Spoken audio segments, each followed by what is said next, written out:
નમસ્કાર મિત્રો, આપ સૌનું હાર્દિક સ્વાગત છે ગુજ્જુ વિચારમાં। ચલો હવે આજે વાત કરીએ ટ્રમ્પ કાકાની। હવે એમણે ભારત, રશિયા અને ચીનને લઈને એક મોટી ધમકી આપી છે। આ એક એવો વિષય છે કે જે ભારતમાં તેટલું ચર્ચાઈ નહીં રહ્યું। ભલે શશી થરૂર જેવા અનુભવી નેતાઓએ તેને ગંભીરતાથી લીધું હોય, શશી થરૂર તો સાફ કહી રહ્યા છે કે ટ્રમ્પ સાહેબ માત્ર ધમકી આપી રહ્યા છે, એમાં કોઈ વ્યાજબી કારણ નથી। ભારત, ચીન અને રશિયા પર દબાણ બનાવવા માટે, કેમ કે બ્રિક દેશો કોઈ પણ વૈકલ્પિક ચલણના પ્લાનમાં હજી સિરિયસ થયા નથી, તો પછી આ ટ્રમ્પ સાહેબ શા માટે આવું બોલી રહ્યા છે? એમના પ્રમાણે જો બ્રિક દેશોએ જો ડોલરને બદલી નાખવાનો પ્રયાસ કર્યો તો એ 100% ટેરિફ લગાવી દેશે, જેની સીધી અસર આ દેશોની અર્થવ્યવસ્થાઓ પર પડશે। ટ્રમ્પ બ્રિક દેશોની એકતાઓ તોડી પાડવા માંગે છે। એમની હાલની ભૂમિકા બ્રિક દેશો માટે માથાનો દુખાવો સાબિત થઈ શકે છે। ચાલો પહેલા જોઈએ કે ટ્રમ્પે એક્ઝેક્ટલી શું લખ્યું છે। આ પોસ્ટ જે એમણે કરી છે તે ભારતની દ્રષ્ટિકોણથી ખૂબ જ અગત્યની છે।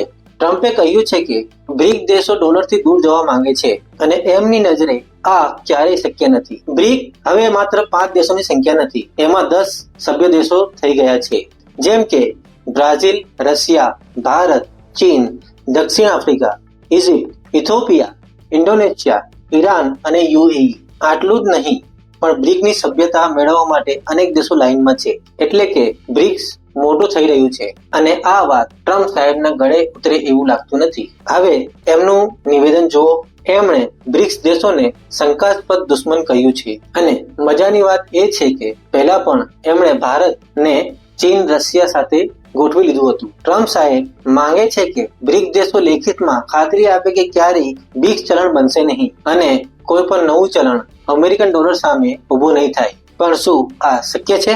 તમે કલ્પના કરી શકો કે નરેન્દ્ર મોદી, પુતિન અને જી જિનપિંગ ટ્રમ્પને એક કાગળ આપી રહ્યા છે કે બોસ, અમે બ્રિક્સ ચલણ લાવવાના નથી। અરે આ તો ડાઉટફુલ જ છે। હવે પ્રશ્ન એ છે કે શું ભારત બ્રિક્સ દેશોમાંથી બહાર નીકળવાની કોશિશ કરશે કે એના પર વિચારશે? ટ્રમ્પની ભાષા જોઈને લાગે છે કે તેઓ બ્રિક્સના સામે મોટી કાર્યવાહી લાવશે। આ કોઈ સામાન્ય વર્તન નથી। તેઓ સીધી કહી રહ્યા છે કે ડોલર માનો નહીં તો મારું એક્સપોર્ટ બંધ, અને રશિયાને આનાથી કોઈ ફરક પડતો નથી, કેમ કે યુએસએ પોતે જ રશિયાના વેપાર પર પ્રતિબંધ મૂકી દીધો છે। પણ ચીન માટે અને ખાસ કરીને ભારત માટે અમેરિકા બજાર ખૂબ જ મહત્વનું છે। જો ટ્રમ્પ એવું જ સ્ટેન્ડ રાખશે તો આંતરરાષ્ટ્રીય વેપાર માટે મોટો ખતરો ઉભો થઈ શકે છે। આજનો આ સમાચાર વિશ્વવ્યાપી વેપારના ભવિષ્ય માટે અગત્યનું છે અને આ બધી વચ્ચે પીએમ મોદી અને ટ્રમ્પની બેઠક થવાની છે। ભારતના વિદેશી મંત્રાલયે આ વાત પક્કી કરી છે। બંને દેશોની મીટિંગ ફેબ્રુઆરીમાં થઈ તેવી શક્યતા છે। હવે જોવાનું એ રહે છે કે પીએમ મોદીના યુએસ પ્રવાસ બાદ શું પરિણામ આવશે। શું બ્રિક્સ આગળ વધશે કે પછી ભારત બ્રિક્સથી અલગ થવાની શક્યતા જોઈએ? સમય સાથે જણાવીશું। ચાલો હવે મળીએ આગામી એપિસોડ સાથે। તમને આ વિડીયો ગમ્યો હોય તો અમને લાઈક અને કોમેન્ટ કરજો અને તમારા મિત્રો સાથે શેર કરવા ના ભૂલતા। વધુ માહિતી માટે અમને સબસ્ક્રાઇબ કરો।